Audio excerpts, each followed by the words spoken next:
ഇതാ വലിയ ഉരുളി കൊണ്ടിട്ടോ. എന്റെ ഈശോയെ ഒന്ന് അടച്ചു വെക്കണ്ടായിരുന്നോരെ. ആശ്രയിരിക്കണ പോലെയല്ല വായി തുറന്നിരിക്കണത്. അയ്യോ ഇതാ അരെ പോരെ ഒന്നങ്ങനെ തന്നാലുണ്ടല്ലോ. ഇതെന്താണ്? കരിപ്പെട്ടി കൊണ്ടുവരാൻ പറഞ്ഞു. ഇതാണ് ഇവിടെ കരി ഇട്ട് വെക്കുന്ന പെട്ടി, കരിപ്പെട്ടി. എടോ പണ്ടാരമേ, കരിപ്പെട്ടി ചക്കര എടുക്കാനാ പറഞ്ഞത്. ചക്കരക്ക നിങ്ങൾ കരിപ്പെട്ടി എന്ന് പറയാ, അപ്പൊ പഞ്ചാരക്ക് എന്താ പറയാ? വെള്ളപ്പെട്ടിന്നാ. ഇക്കണക്കിന് കുന്തിരിക്ക എടുക്കാൻ പറഞ്ഞ താൻ കുന്ത ഉരുക്കി കൊണ്ടുവരുമല്ല. ഈ മരപ്പട്ടിനാണ് ഞാൻ കരിപ്പെട്ടി എടുക്കാൻ ഏൽപ്പിച്ചത്. ആ അമ്മു, ഈ കരിപ്പെട്ടി എവിടെ ഇരിക്കാ? ചക്കരേ, അവളെ ഇപ്പൊ ഒന്നിനും വിളിക്കണ്ട. ചക്കരൊക്കെ ഞാൻ എടുത്തരാം. നീ എന്ന് ആ ആടലോടകം കൊണ്ടുവന്നിട്ടുണ്ടോ നോക്ക്. ആട് ഒരു ലോഡാ? അറ്റമാംസ രസായനത്തിനാ? എന്തേ കൺഫ്യൂഷനായ? ഓമനക്കുട്ടേട്ടാ, എന്തോ ഇത്തിരി നെല്ലിക്ക് അപ്പുറത്ത് കൊണ്ട് കൊടുക്കുവോ? പിന്നെ തന്നേക്ക്. ഇവിടെ ഇരിക്കുന്നു. ഇതാ ഈ ചക്ക. ഇതൊരുമാതിരി കൊലച്ചെറിയായി പോയിട്ടാ. നെല്ലിക്ക എന്ന് പറഞ്ഞപ്പോ 5-6 ഉണ്ടാവുന്നു ഞാൻ വിചാരിച്ചു. ഇതൊരു ചാക്കണ്ടല്ല. ഒന്ന് താങ്ങി. ഇതാണോ താങ്ങ്? ഇതിനും കഴിഞ്ഞ ഒറ്റക്ക് താങ്ങായിരുന്നു. ഇത് ഒരു ചാക്കിനകത്ത് 2 ചാക്ക് നെല്ലിക്ക കുത്തിക്കയറ്റി വെച്ചേക്കാനല്ല. ഒടുക്കത്തെക്കാനും. മാഷെ കൈപ്പുണ്യം എന്ന് പറയുന്നത് എന്താ വെച്ചോ?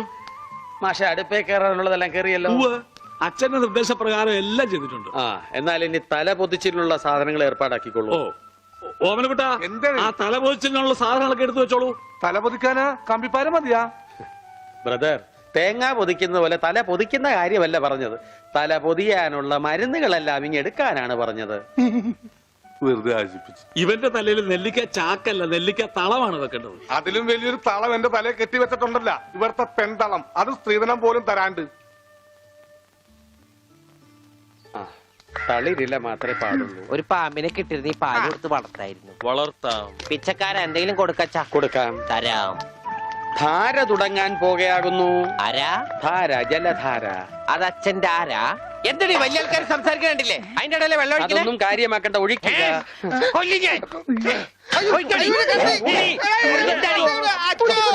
ഇരിക്കാനൊന്നും എനിക്ക് തരില്ല. എനിക്ക് വെട്ടിട്ട് പോണം. കാണിക്കണേ, ആ കത്തിങ്ങട് തരൂ. അവിടെ ഇരിക്കാൻ കണ്ടോ? ഇപ്പൊ എത്ര നല്ല കുട്ടിയാ. അമ്മ വെള്ളം ഒഴിച്ച എനിക്ക് പനി വരില്ല. മാർദി മാർദി ഉണ്ടാ പക്രു. അപ്പൊ അതായിരുന്ന കാര്യം.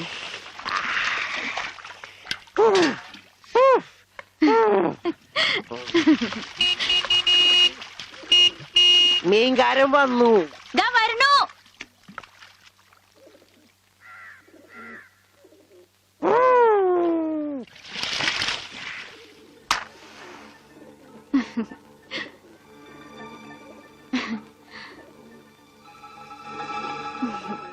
അവിടെ ഉണ്ണീട്ടിന്റെ ഒരു വികൃതികളെ ഞാൻ പറഞ്ഞാലേ അനുസരിക്കൂ.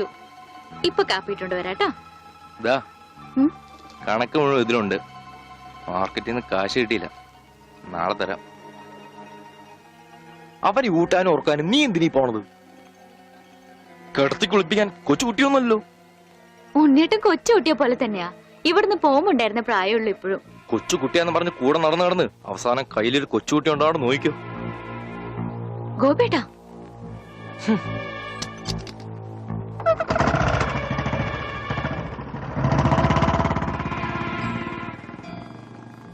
അവൻ പിണങ്ങിപ്പോയതാ ആവോ? മോളെ, കാര്യം നിന്റെ മുറച്ചെറുക്കനൊക്കെ തന്നെ. എന്നാലും അവനെ നീ സൂക്ഷിക്കണം. മിസ്റ്റർ പ്രഭാകർ, നിന്റെ ആന ഒരു ദിവസത്തേക്ക് വേണ്ടി വരും എനിക്ക്. എന്റെ പുതിയ കടയുടെ ഉദ്ഘാടനത്തിനാ. ഈ ആന ഉദ്ഘാടനം ഒന്നും ചെയ്യില്ലേ? വല്ല മന്ത്രിമാരെ കൊണ്ട് ചെയ്യിച്ചാ പോലെ. അയ്യോ, എനിക്ക് ആ കട കൊണ്ട് ജീവിക്കാനാ, അടച്ചുപൂട്ടാനല്ല. നീയൊക്കെ പാന്റ് അല്ല എന്ത് തന്നെ ഉടുത്താലും ഈ നാട് ഡെവലപ്പ് ആവില്ല. ഉണ്ണിയില്ലേ ഇവിടെ? ഇനി അടുത്ത മാസം 1-ാം തീയതി വരെ ഇതുകൊണ്ട് തൃപ്തിപ്പെടണം, അനുഗ്രഹിക്കണം. ആനയാണ്. എന്താടോ ഇത് ആനക്കുള്ളതാ? അല്ല, ഇതൊരു ഉപകാരമാണ്. ഉപകാരമല്ലടോ, ഉപകാരം. രണ്ടും ഒന്ന് തന്നെ മാഷേ. സമ്മാനം ഉണ്ണിക്കൊള്ളതാ. അതെ മാഷേ, ഈ നാടിന്റെ മുഖച്ഛായ മാറ്റിയത് ഉണ്ണിയാ. നാട്ടിലൊരു വലിയ തയ്യക്കട ഉണ്ടായതും ഉണ്ണി കാരണമാ. അതുകൊണ്ട് ഈ സമ്മാനം ഉണ്ണിക്കൊള്ളതാ. ഉണ്ണിയേ അവിടെ നിൽക്കേ. അവനിപ്പോ ഇതിന്റെ ആവശ്യമൊന്നുമില്ല. ഇതുകൊണ്ട് തീർന്നില്ല മാഷേ. യഥാർത്ഥ ബിസിനസ് ഞാൻ പറയാൻ പോണുള്ളൂ. എന്താ നിന്റെ യഥാർത്ഥ ബിസിനസ്? അല്ല, അടുത്ത ഗ്രാമത്തിൽ ആർക്കും പാന്റ് ഇല്ല. വെറും കൺട്രി ഗ്രാമം. ഉണ്ണിയെ ഒരു തിങ്കളാഴ്ച അങ്ങോട്ട് ഇറക്കി വിട്ട ബുധനാഴ്ച എനിക്ക് കട തുടങ്ങാം. 50-50. അതാ കടയുടെ പേര്. ഏയ്, നമ്മൾ തമ്മിലുള്ള ലാഭക്കരാറാണ് 50-50. ഉണ്ണിയെ ഒന്ന് ഇറക്കി വിടുമോ മാഷെ? അങ്ങോട്ട് തോന്നിക്ക്. ഉണ്ണിയ ഉണ്ണേ ഉണ്ണേ, എന്താ മാഷെ ചന്തിക്ക്? ഇപ്പൊ ഇതിരിക്കട്ടെ, ബാക്കി 50 അടുത്ത ബുധനാഴ്ച. ഉണ്ണിയെ കാണാനെന്നും പറഞ്ഞ് ഒരുത്തോടി പഠിക്കാതെ കയറിപ്പോയത് അടിച്ചു ഉടവളിയില് അവന്റെ കൊണ്ടുപോടോ അങ്ങാണെങ്കിലും. എന്നാ കൃഷ്ണൻകുട്ടി കടയുടെ ഉദ്ഘാടനം? അത് പറയാൻ മറന്നുപോയി. നിന്റെ അമ്മൂമ്മയുടെ 16 അടി എന്തിന്? കവലക്കാണെങ്കിൽ ലിഫ്റ്റ് തരാം. എടോ ആനയുടെ ഡ്രൈവറെ പറഞ്ഞു. അമ്മൂന് കൊടുക്കൂ. ഓ മോനെ, ആ കത്തൊന്ന് മേടിച്ച് ഇങ്ങോട്ട് വാ. വാ, ഇത് വന്നിട്ട് തരാം കേട്ടാ. വാ വാ, ഇങ്ങോട്ട് വാനെ. കത്ത് മേടിക്കാനേ. ശബ്ദം ഉണ്ടാക്കല്ലേ. കത്ത് മേടിക്കാനേ. ഇങ്ങോട്ട് മേടിക്കാനേ കത്ത്. ഇങ്ങോട്ട് മേടിക്കും. ആ മേടിച്ചോ? മേടിക്കാനകത്ത് അങ്ങനെ. അതെ, ഈ തുമ്പിക്കൈയിൽ വെച്ചിട്ടെ ഓ. ഈ ലഡു ഒന്ന് അവന് കൊടുക്കാൻ പറഞ്ഞ. തനിക്കല്ല, അവന് ഉണ്ണി. ഈ ലഡു കൊണ്ട് കൊടുക്കാന്. ദാ കൊണ്ട് കൊടുക്കാന്. എന്റെ കൃഷ്ണൻകുട്ടി ചേട്ടാ, എനിക്കായിരുന്നു കത്ത്. കത്തിലുള്ളതല്ല, ഞാൻ പറഞ്ഞതാ. ആ, ഇത് മുഴുവൻ ഇംഗ്ലീഷിലാണല്ലോ. ചിലപ്പോ മലയാളത്തിൽ എഴുതിയപ്പോ തെറ്റിപ്പോയതായിരിക്കും. ഇതെങ്ങനെ വായിക്കും? ഒന്ന് വായിച്ചേ. ഇങ്ങ് തന്നെ ഇത്രോ. OHMYDEAR.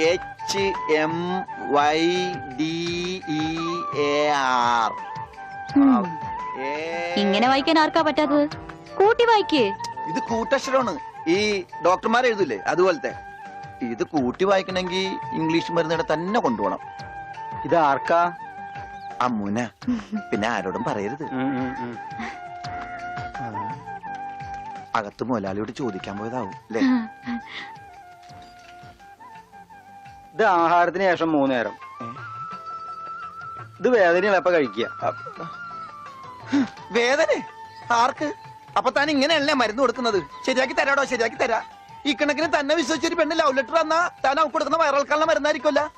വന്നേ വന്നേ.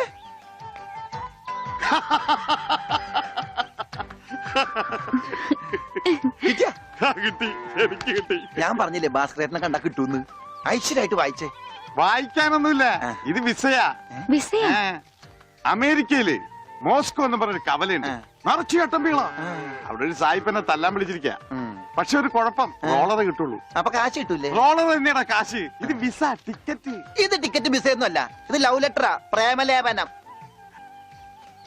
Love letter? Who are you? ആരാ എഴുതിയത്? അയ്യടാ, ചേട്ടനല്ല. അത്രക്ക് ദാരിദ്ര്യമുള്ള പെണ്ണുങ്ങളൊന്നും ഈ നാട്ടിലില്ല. ഇതേ നമ്മടെ ഉണ്ണി അമ്മൂന് എഴുതിയ കത്ത. അത് ശരി.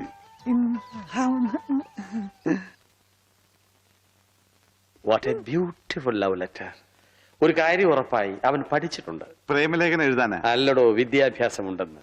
നോക്കൂ, കാളിദാസനും ഷെല്ലിയും ഷേക്സ്പിയറും പ്രണയത്തെക്കുറിച്ച് എഴുതിയിട്ടുള്ള അതിമനോഹരങ്ങളായ വാചകങ്ങളാണ് ഇതിലുള്ളത്. മറ്റൊരു കാര്യം കൂടി എനിക്ക് ഉറപ്പായി, അവൻ നാടും വീടും ഒക്കെ മറന്നിട്ടും അവന്റെ മനസ്സിൽ അമ്മുവിനെ കുറിച്ചുള്ള ഓർമ്മകളുണ്ട്, സ്നേഹവും ഉണ്ട്.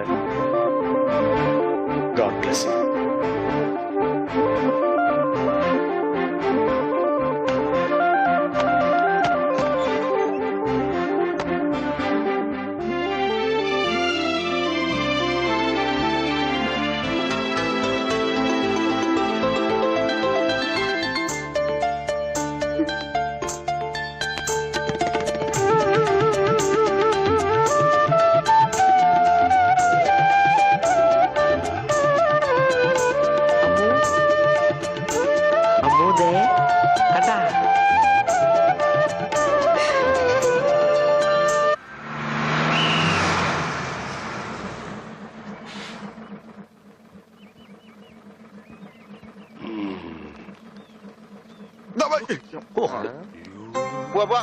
ഒരാളും കൂടി ഉണ്ട്. വേണ്ട വേണ്ട, ഇങ്ങോട്ട് വന്നിട്ട് കടം പറഞ്ഞു. ഇനി തിരിച്ചു കയറുന്നോ?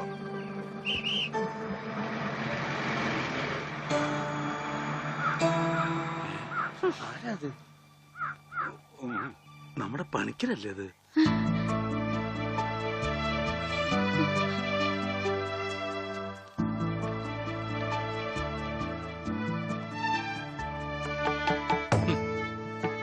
താൻ എവിടെയായിരുന്നു പണിക്കരെ? താനെന്താ ഒന്നും മിണ്ടാത്തേ? എന്റെ മാഷുടെ മകൻ ഉണ്ണികൃഷ്ണനില്ലാതെ ഞാൻ എങ്ങനെയാ നാട്ടിലേക്ക് മടങ്ങി വരിക? അതുകൊണ്ടാ ഇത്രയും നാൾ ഒളിവിൽ കഴിഞ്ഞത്. അവനെ നഷ്ടപ്പെട്ട അന്ന് മുതല് മാഷ് കൊടുക്കണ പരസ്യം ഞാൻ കാണാറുണ്ടായിരുന്നു. ഇപ്പൊ കുറച്ചു കാലമായിട്ട് പരസ്യം കാണാതെയപ്പോ ഞാൻ വിചാരിച്ചു ഉണ്ണി വന്നൂന്ന്, അല്ലെങ്കിൽ മാഷ് മരിച്ചു എന്ന്. ഇതിലേതാ മാഷ് സംഭവിച്ചത്? എടോ പണിക്കരെ, ഉണ്ണി വന്നു. ഉണ്ണി വന്നു? എവിടെ? ദേ നിക്കണു. ഉണ്ണി, നീ അങ്ങ് തടിച്ച നിക്കണു. ഉണ്ണി, ഓ അയ്യോ, തൃപ്തിയായി. മോനെ അയ്യോ, ഇത്രയും കാലം അലഞ്ഞു തിരിഞ്ഞ് നടന്നെങ്കിലും അതിനൊരു പരിസമാപ്തി ദൈവം തന്നുവല്ലോ. എന്റെ ഉണ്ണി, അന്ന് നീ എവിടേക്കാ പോയി? പണിക്കരെ, മുണ്ട് മുറുക്കി കൊടുത്തോളൂ കേട്ടോ. കഴിഞ്ഞ 10-17 കൊല്ലമായിട്ട് മുണ്ട് മുറുക്കന്നെയാ നടക്കണേ, പട്ടിണിയായിട്ടേ. ഇത്രയും കാലം പണിക്കരേട്ടൻ എവിടെയായിരുന്നു? അത് പറഞ്ഞാലും തീരില്ല.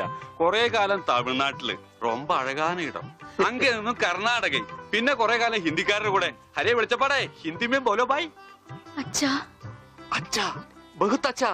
ഓ, ഈ നാട്ടിൽ ഒരാൾക്കെങ്കിലും ഹിന്ദി അറിയാലോ. ഏതായി കുട്ടി? അല്ലേ, പണിക്കരുടെ മകളാ. ഓഹോ, ഏത് പണിക്കരുടെ? ഓ, അച്ഛാ, ആ, അച്ഛൻ എന്നെ മനസ്സിലായില്ലേ? അച്ഛന്റെ അമ്മുവാ ഞാൻ. അമ്മു, മോളെ, അച്ഛനെ എന്നെ മനസ്സിലായില്ലോടി. അമ്മു, മോളെ. അച്ഛന് മോനെ മനസ്സിലായിട്ടാ.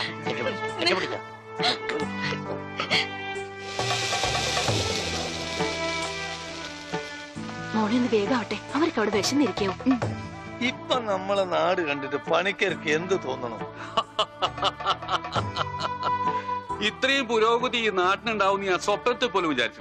ഞാൻ ഇവിടുന്ന് പോകുമ്പോ കോണവും പോലും ഉടുക്കാത്തവര് ഇപ്പൊ പാന്റ് ഇട്ട് നടക്കണു. ഇത്രയും പുരോഗതി ഇവിടെ ഉണ്ടാവാൻ കാരണം പണിക്കർ തന്നെയാ. ഇനി അതൊന്നും എന്നെ ഓർമ്മപ്പെടുത്തരുത് പത്രോസേ. ഉണ്ണി കൈവിട്ട് പോയ പിന്നെ അവനെ അന്വേഷിച്ച് ഞാൻ ഊര് തെണ്ടി നടക്കുകയായിരുന്നു. ഇപ്പൊ സന്തോഷായി, ഉണ്ണി തിരിച്ചു വന്നൂലോ. അതിനേക്കാ വലിയ സന്തോഷം ഈ കൊല്ലത്തിലെ പൂരത്തിന് പങ്കെടുക്കാലോ. എന്റെ പണിക്കരെ, താൻ പോയേ പിന്നെ പൂരം ഒന്നൊരു പൂരമല്ല. എന്നാ ഇത്തവണ നമുക്ക് പൂരം പൊടി പൂരാ. അതെങ്ങനെയാ? ആ, ഒരു നാടകം തന്നെ ആയിക്കോട്ടെ. അതൊക്കെ ഇനി നടക്കുവോ ചേട്ടാ? എന്താ നടക്കാതെ? ഒരു 9 നാടകം എഴുതി ഞാൻ പെട്ടിയിൽ വെച്ചിട്ടുണ്ട്. കർത്താവ്,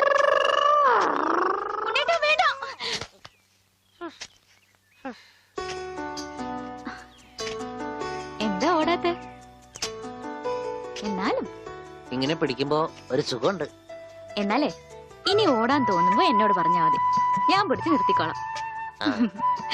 വാ. എനിക്ക് ഓടാൻ തോന്നുന്നുണ്ട്. ഓടും ഓടും ഓടും.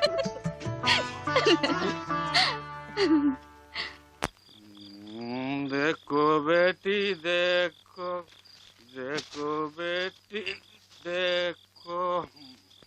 എന്താ ഇത്? നിന്റെ ഷാദി നടത്താനാ ഞാൻ വന്നത്, മനസ്സിലായില്ലേ? ഷാദി എന്ന് വെച്ചാ തിരുമണം, ഷാദി കാ കപ്പട. റിഹേഴ്സൽ കഴിഞ്ഞാ കല്യാണം, കല്യാണം കഴിഞ്ഞാ നാടകം, പിന്നെ റിഹേഴ്സൽ. നിങ്ങൾ എന്തൊക്കെയാ പറയണേ? നിങ്ങൾക്ക് എന്താ പറ്റിയേ?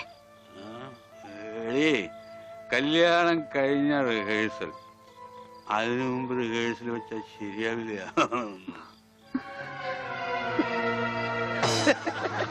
എന്നെ ഗർഭരണിയാക്കിയിട്ട് നിങ്ങൾ സ്വന്തം ഭാര്യയുടെ കൂടെ ജീവിക്കാണല്ലേ? പറഞ്ഞു വരുമ്പോ എനിക്കാണല്ലേ കുറ്റം. പറഞ്ഞു വരുമ്പോ എനിക്കാണല്ലേ കുറ്റം. തെളിവിനായി മീന്റെ വയറ്റിൽ കിടക്കണ എന്തെങ്കിലും. എന്റെ വയറ്റിലെ കുഞ്ഞിനെ പറ്റി പറയുമ്പോൾ മീന്റെ വയറ്റിലെ കുഞ്ഞിനെ കുറിച്ചാണ് പറയുന്നത്. ഒരു പ്രസ്റ്റേജ്. എനിക്ക് ഓടാൻ തോന്നുന്നുണ്ട്.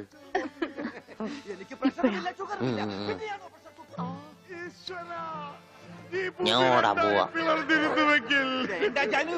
അതെല്ലാം പോട്ടെ, 45 രൂപ 50 പൈസക്ക് ബോംബെ ഡൈങ്ങിന് ഒരു ബെഡ്ഷീറ്റ് വാങ്ങിച്ചെന്ന് ഓർമ്മയുണ്ടോ? എല്ലാം പച്ചക്കള്ളം. ഞാൻ ബോംബെ കണ്ടിട്ട് പോലുമില്ല. നീ ബോംബെ കണ്ടിട്ടില്ല? എങ്കിൽ പോയി കണ്ടിട്ട് വേണം, തെണ്ടി തയ്യക്കാരാ. എന്താണ് വെളിച്ചപ്പെടാൻ ചവിട്ടി വെച്ചെന്നാണല്ലോ. അവൻ ഡയലോഗ് തെറ്റിച്ചിട്ടില്ല. ഈശോയെ ബോധം പോയാ? അവന് ബോധം പണ്ടേ ഇല്ല. അത് കാര്യം വെക്കണ്ട, വിട്ടേക്ക്.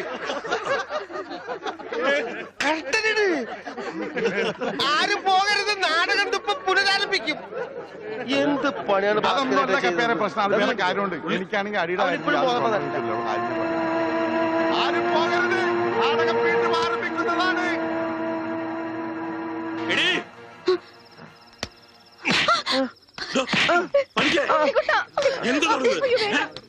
മനസ്സിലായില്ലേ? ഇവന്റെ അസുഖം എന്താണെന്ന് എനിക്ക് മനസ്സിലായില്ലേ? പണിക്കരെ നിങ്ങൾ കാണിച്ച ഒട്ടും ശരിയായില്ല. അത് പറയാൻ നീ ആരടി അസത്തെ? ഇങ്ങോട്ട് വാടി, നീ അങ്ങനെ കൊന്നു കളയും. കണ്ണിക്കണ്ട വണ്ടന്മാരെ. അയാളെ തല്ലി. അച്ഛന് വേനെടുത്താ കരയണ്ടാട്ടാ.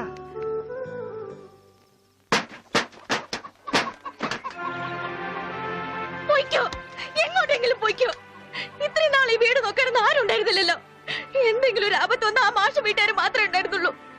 ആ കുടുംബത്തോട് ചെയ്ത ക്രൂരതകളൊക്കെ ഇത്ര വേഗം മറന്നോ? എന്ത് പ്രായശ്ചിത്തം ചെയ്താലും അതിന് പരിഹാരമാവുക.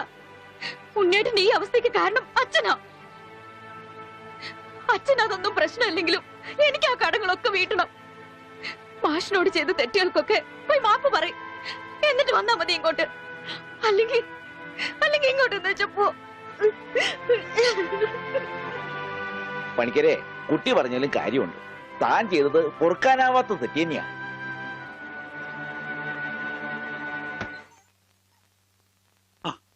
എന്താടോ എന്തേ കാണിക്കുന്നേ? എന്നോട് പൊറുക്കണം മാഷെ.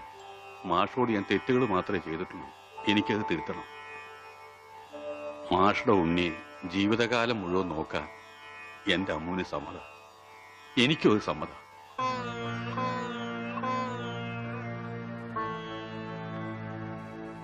ഒരു കടപ്പാടിന്റെ പേരിൽ സുഖമില്ലാത്ത എന്റെ മോനെ തന്റെ മോളുടെ തലയെ കെട്ടിവെക്കണ്ട. അതൊന്നും വേണ്ട, മറന്നേക്ക്.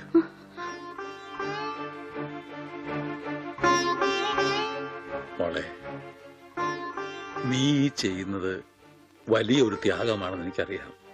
പക്ഷേ അങ്ങനെ ആർക്കെങ്കിലും വേണ്ടി പാഴാക്കി കളയാനുള്ളതല്ല നിന്റെ ഈ ജീവിതം. വെറും ഒരു കടപ്പാടിന്റെ പേരിലല്ല മാഷെ. തിരിച്ചു വരില്ലെന്ന് നാട്ടുകാർ മുഴുവൻ പറഞ്ഞിട്ടും ഉണ്ണിയേട്ടന് വേണ്ടി ഇത്രയും വർഷം മാഷ് കാത്തിരുന്നില്ലേ? അതുപോലെ ഉണ്ണിയേട്ടന്റെ അസുഖമാണ് തടസ്സമെങ്കിൽ അത് മാറുന്നതുവരെ കാത്തിരിക്കാൻ ഞാനും തയ്യാറാണ്. ഈ കുട്ടി പറഞ്ഞത് വെറും ഒരു ഫാദറായ എനിക്ക് മനസ്സിലായി. ഈ ഫാദറിന് മനസ്സിലായോ? ഇനി എന്തോന്ന് ആലോചിക്കാൻ. നിശ്ചയത്തിന് പന്തല് വേണോ വേണ്ടയോ എന്ന് മാത്രം പറഞ്ഞാ മതി. ബാക്കി കാര്യം ഞങ്ങൾ ഏറ്റു.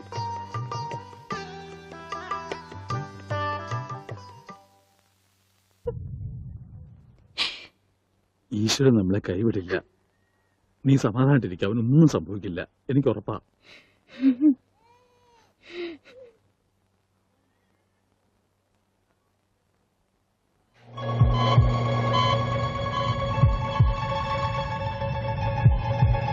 There is no intracranial hematoma, no space occupying lesion.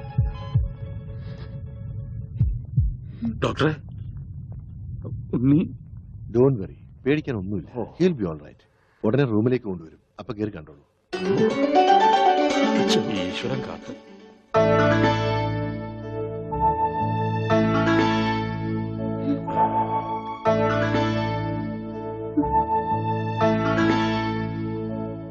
ഉണ്ണി,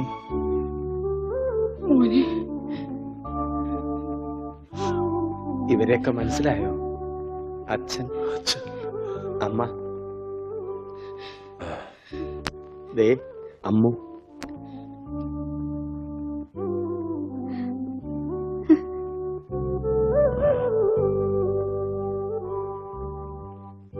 എന്താ എന്റെ മോനെ പറ്റിയത്?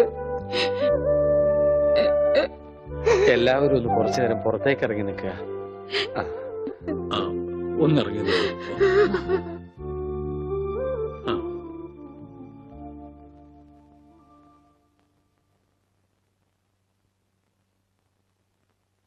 എന്താ, നിനക്ക് ആരെയും തിരിച്ചറിയാൻ കഴിയുന്നില്ലേ? അവര് എവിടെയോ ഒരു ഓർമ്മ പോലെ. പക്ഷേ അവരൊന്നും എന്റെ ആരുമല്ല. ഉണ്ണി, നീ എന്തായി പറയുന്നത്? ഉണ്ണിയോ? എന്റെ പേര് ഉണ്ണി എന്നല്ല, വിഷ്ണു. എന്റെ വീട് ബാംഗ്ലൂരാ. എന്തിനാ ഇങ്ങനെ വിഷമിക്കണേ? അവന് നല്ല മാറ്റമുണ്ട്, കണ്ടില്ലേ? എന്നാലും അവൻ നമ്മളോടൊന്നും അതൊക്കെ മിണ്ടിയില്ലല്ലോ. ശരിയായിക്കോളും. എന്തോ നല്ലൊരു ലക്ഷണം കാണുന്നു. ആ ഇതൊന്നും നേരത്തെ ഉണ്ടായിരുന്നല്ല. ആരോ മനഃപൂർവ്വം ചെയ്തതാ നിങ്ങളെയൊക്കെ കബളിപ്പിക്കാൻ. എന്റെ കർത്താവേ, ഇതൊക്കെ ഞാൻ അവരെ എങ്ങനെ പറഞ്ഞു മനസ്സിലാക്കും? ഇതറിഞ്ഞ മാഷി ചങ്കുപൊട്ടി ചത്തുപോകും. നിനക്ക് വേണ്ടി സ്വന്തം ജീവിതം നൽകിയ ഒരു പെൺകുട്ടിയുണ്ട്. ഇതൊക്കെ അറിഞ്ഞ ആത്മഹത്യയോ കുട്ടി?